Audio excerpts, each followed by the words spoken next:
Good morning, YouTube. Well, today we're going to take the Camaro there, drag racing. I'm just going to run it on motor. I'm just going to use the foot brake because I just want to get an idea of the difference between the 4L60E 3600 stall. I foot brake that one, so I just want to get an idea of what the difference is going to be between the two on foot brake. Now everybody says that foot braking, turbo 400 versus 4L60E, 4L60E is going to be faster. The transmissions weigh the exact same, just about. I guess there's more rotational mass in the turbo 400. The 4L60E does have a lower gear that gets you off the line faster, but the gear changes are more spread out. So when you do the gear changes, it drops the RPM more and takes you out of the RPM band. Whereas the turbo 400, its gear changes are a little tighter, and it keeps you in the RPM band, torque band that you want to be in. But I'm gonna tighten the front shocks up all the way. I think I'm gonna put I'm gonna check the tire pressure. This tire in the front looks like it's a little bit low. I'm gonna put 40 in the front, and I'll probably start with 20 in the back on the radials. And then I gotta go spray it off, because I don't know if you can hear or not, all them birds like to get up in them trees right there. I'll probably blind you over there. And they knock the tree stuff that's starting to grow already. I don't know what those are, sprouts or something, I don't know. But they crap on the window. It rained real hard and actually cleaned the car off. But the birds fixed that. But yeah, tighten up the front shocks, put some air in the front tires, probably 40 psi, put 20 in the back. I need to zip tie some lines out of the way that I had ran up here for the trans brake, and go spray it off, and we'll see what the difference is between turbo 400 4000 yank stall versus 4L60E yank SS 3600 stall, both on foot brake. Nothing's changed with the car besides that. And before I DA out my times, because that's the only real way to tell if something's improving your car or not. Because if you go to the drag strip and it's 50 degrees, like it's going to be today, 50, 60 degrees, it's like 40 right now, I'm cold. But if you go to the drag strip on a day like today, the DA is only going to be about 500.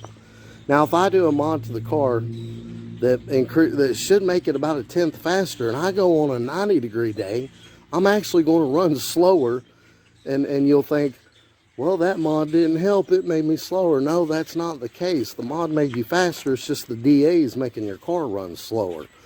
DA is called density altitude. It's the quality of the air.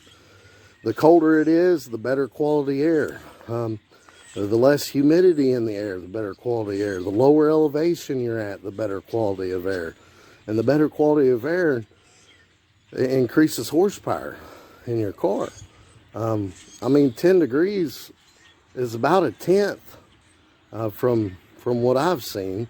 1,000 DA is about a tenth. So if you go on a 90 degree DA day here, I mean, the DA gets up to 3,000, 4,000. That's 3 to 4 tenths slower than what you would run on like a day like today, where the DA is going to be closer to 0. On some days in fall and in spring, there's some days we go over there and race and the DA is negative. Actually, when I ran that 1108 at 123, the DA was negative, like 1500. It was a cold day. But the catch to that is, the colder out it is, the more power your car is making, and then the colder the track is, and the colder the track is, the harder it is to hook on the track. But let's do what we need to do here, and I'll get some videos at the track, and we'll see what the difference is. Oh, also my buddy from high school, he's coming back out to work on the cage more. Rich. It's got most of it in.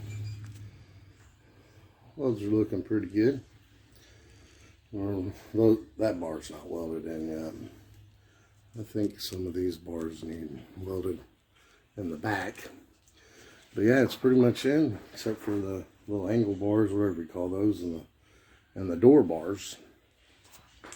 So you want to put the door bars in last. And then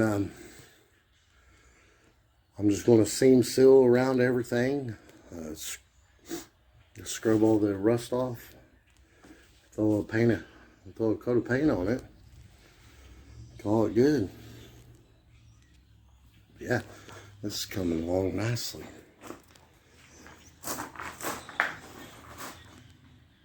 Oh, I got where I was grinding the welds in there. I actually embedded some of that crap into the windshield, but I was reading online that you can scrape that with a razor blade and then use a buffing compound and buff that out. I hope that's the case, but the window kind of needs replaced anyway, because it's got a little crack over there. I mean, it's not a big crack, and it's not spreading, believe it or not. I drilled a little hole in it. See it. My Uncle Wayne did that when he was messing with the door, but it cracked up through here. And I drilled a hole and then it spread a little bit more, and I drilled another hole and then it stopped. I tried that with my girlfriend's Equinox and it did not help. The crack in her Equinox, it went plumb across the window. And I used some of that resin stuff to try to fill it in some, but I obviously did not do a very good job because it still shows. But anyway. Alright, there we go. I put 40 PSI in the front, 20 in the back. This car hooks good on motor. I'll probably just do a light first gear burnout. Nitrous is when things get a little hectic. But I got single adjustable strange coilovers, and I put those to full tight. The front tires were pretty low. They lost about 15 PSI. The rears, they only lost 1 to 3 PSI. I had them at 16 because I was going to spray nitrous that day at the LTX shootout until the crank sensor messed up. And then these are my trans brake wires. There's a lot of them, but I zip tied them up because that's got to go all in the cab. Actually, this just has to go to another relay I'm going to put by the nitrous relay. And I'm just going to use self-tapping screws, which I'll go over how I'm going to wire all that. You can run two of these relays, single pole double throw or something like that. Anyway, I mean, there's a 12 volt switch that comes in here, and then there's a ground, and then I'm not sure if I'm looking at the right terminals, but you put 12 volts in here, or even a ground, and it'll go through these two when there's not 12 volts here. And then when you put 12 volts here, then it'll go through these outside two, and it won't go through the middle one no more.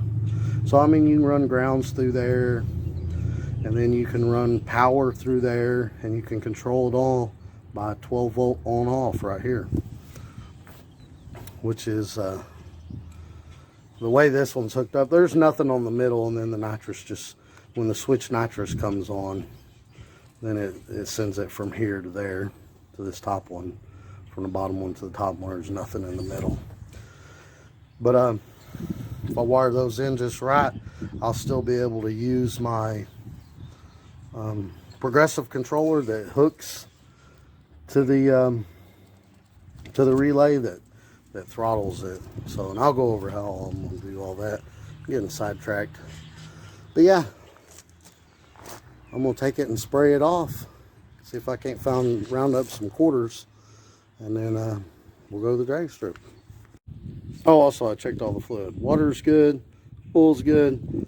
I'm gonna let it get warmed up before I take the transmission fluid, and the brake fluid's good. All right, I got it sprayed off. I didn't do no immaculate job.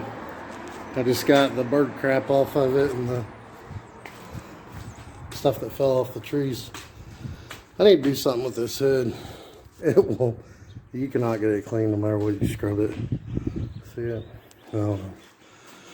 Eventually the car's going to get painted all flat black, and the hood started coming apart in the front. That's why it tapes there. But oh well. We'll deal with that one day.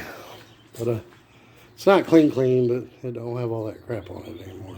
Cruise around a little on the street so everything gets dried off. Then I'm gonna go take a shower and head to the track. It's about 11 o'clock right now. I don't know if that's right or not. Actually, it's 11:24. It ain't too far off.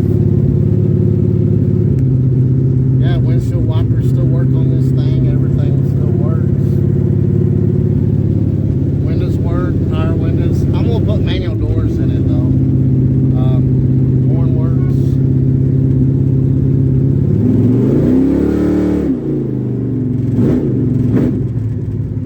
But yeah. Just cruising around a little, let it dry off. The drag strip's actually right across this field up here. Right over there.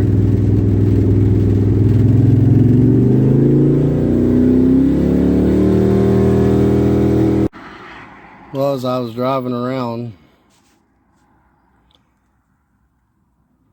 I got on it a little bit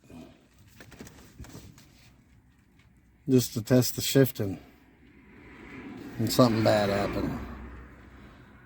It shut off. I put it in neutral. I went to start it back. It started for a little and then stopped again, but now it won't turn over at all.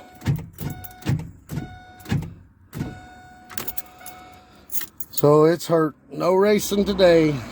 Time to rebuild it. Actually, the oil pressure, when you first start up, it goes up to like 60. And when you get on it, it gets up to 60. But when it gets hot, it drops down to like 20. But that's typical of these cars.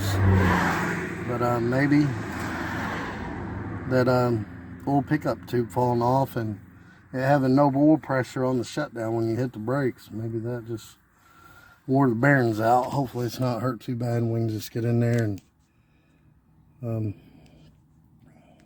turn the crank and rebearing it or something like that. But it didn't sound too bad, and it's not leaking any oil, so nothing went through the motor or the pan. So, but yeah, dang it. I don't know if y'all noticed or not when I was driving it just to dry it off. You see the gauges here. I mean, the oil pressure, we're just cruising at about 2,000 RPM. The oil pressure is at about 50. It's running at about 170 degrees. Charger looks like it's doing some work, but I don't know what that's about. But yeah, everything looked good. Well, I took the oil level plug and the drain plug out. See if I could see anything. I checked. I was hoping it might have been a torque converter bolt. But I mean, who knows? It could have been something in the transmission. But usually, when it happens in the transmission, you can feel it under the bolt, under your butt. This sounded like it came more from the front of the car. But you know, I can't see anything looking in here. And I beat on the bottom of the pan. See if I could hear anything. And I don't hear anything. I stuck a bar in this little hole in the torque converter. And it won't turn forward or backwards. I mean, it turns a little, but not much. I'm definitely going to have to pull it out and see what happened. My oil drain, I had it tack welded on there before. It's on there now, but it had fell off before. And I did race it a little bit like that. And I think what happened was I hurt the bearings. Because before, even at hot idle, this car would keep at least 40 oil pressure. After the oil pickup tube fell off, I raced it, and it kept oil pressure throughout the quarter. It's when you were letting off the gas and hitting the brakes that it would completely lose oil pressure. And you know your motor's still turning some good RPM while it's trying to slow down. So I think that just hurt my bearings, and then I think it just seized up. I mean, because if you look at the video earlier, and I'll put a picture, when we were driving up the road from the car wash, it had good oil pressure. I mean, really, I don't see nothing spectacular in the oil. I don't see no chunks or anything. And even the magnet, that's a magnet. Oh, I guess it ain't. Thought it was. But anyway, I don't see any chunks of anything in the oil. That's probably just dirt from last time. Yeah. I don't know. Depressing. Oh well. More content for rebuilding a motor though, I guess. Look at the bright side. I don't know. But I'm going to go watch racing anyway. I'm going to take a shower and go watch them guys race. And yeah, y'all have a good day.